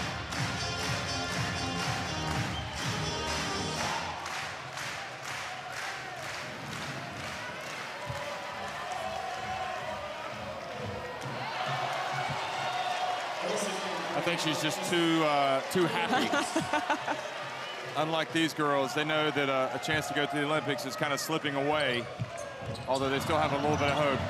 Rupert says, if you're not going to score, I will. And then Siak says, no, I'll take care of it. And Fotu gets the block right at the end.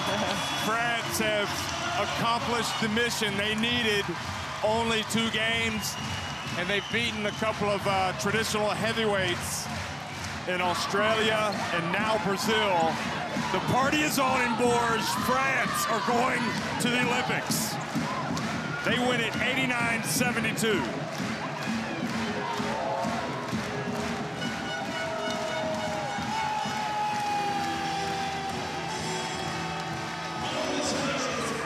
Well, just take it in because you can see how crucial it is, and they will be presented with a giant ticket to Tokyo here, just to kind of underline the accomplishment. And I think everybody expected them to get there, but after watching Puerto Rico upset Brazil, you just never really knew 100% how this was going to go. So here they are with their ticket to the Olympics. And really, Jeff, I felt against Australia, they were always in control. They didn't put them away, but they were always in control. And you felt that again tonight. I thought Brazil, did a good job at moments coming back. We saw it a little bit during the second, but they just didn't have enough to really make the comeback. They had a great start to the third quarter. And then just a few possessions, they played badly offensive and defensively, and they really paid for it. They got it. They got it to within 4 points. And they couldn't get any closer. And France have indeed qualified for the Tokyo 2020 Olympics. quite possibly the most impressive team in all of the qualifying games. Jonquière Swiatat hugging and kissing Valerie Garnier, the head coach. Swiatat, the French Basketball Federation president. And it is one big family, really. And you can see as they set out to achieve those aims, you know, it doesn't happen by accident. No, and you know, yeah, you have to give the credit to the 12 women that were involved. Also the alternates who you know, were there training. There you see the shooting percentages. I mean, no surprise. Really, 3 of 20, 15% compared to 36% from three-point range for France. Rebounds, they out-rebounded them by 13. Look at the assist, 11 to 23. France did a great job of sharing the ball, finding the open person. And I think, you know, as you look at the leading scorers, Garuda with 26, clearly the MVP of France's campaign here. And you look at these fans, I mean, this is kind of like showing you how it's supposed to be done. France, great federation, great domestic league. You know, the girls have a chance to grow up and play in this country. You know, they really emphasize the domestic league here at Bourges, you know, where you coach at Basket Lawn, you know, all over the place. Montpellier, yeah. You know, they've got a place to play. And, you know, the hard work, it pays off. And the Federation is there to support them. And they host. Yep. They host this event. Not just to host it so they can get a shot to go to the Olympics. They host it because, look, because of this. Exactly. All of the fans. And, you know, I was talking about you got to give credit to the players, but there's so many people behind the scenes that don't get given credit. The whole coaching staff, the physios, the doctors, the trainers, the, you know, strength and conditioning coaches, and then also the federation to invest year in and year out in basketball, the same as on the men's side, as the women's side. You know, they, as a federation, they really invest and they believe in their teams, and that makes a difference. Well, the French team doing their lap of honor. They're doing the lap of honor and having a great time. So it's nice to be here to witness it. Obviously, if you're a Brazilian fan, it's not quite so nice. No. Obviously, you know, I think it was a very difficult tournament for Brazil. They were missing a couple of key players, I think, and I think it showed.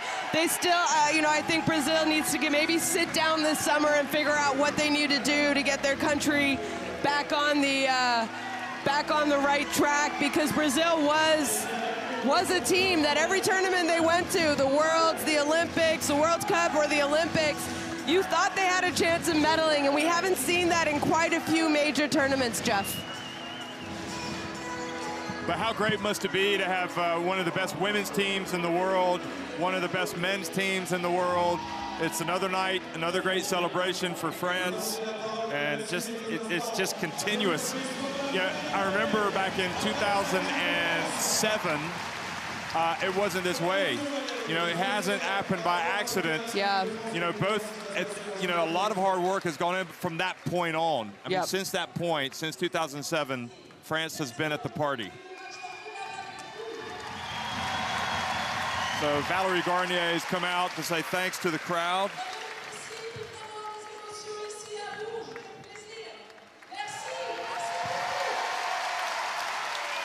So Valerie Garnier is saying thank you to the crowd. So here are the standings. France will go into the final day on top at 2-0. Australia and Puerto Rico are 1-1, and Brazil at 0-2. And again, France did not play at the 2008 Olympics in Beijing, but since that point, they've been in all the parties. Here were the results. Australia winning it by 26, and France winning tonight 89-72. So as Indy Miem addresses the crowd, we say thanks for watching, and we'll be back tomorrow. Thanks again. Il reste encore un match demain, même si le plus important a été fait ce soir. Il reste encore un match.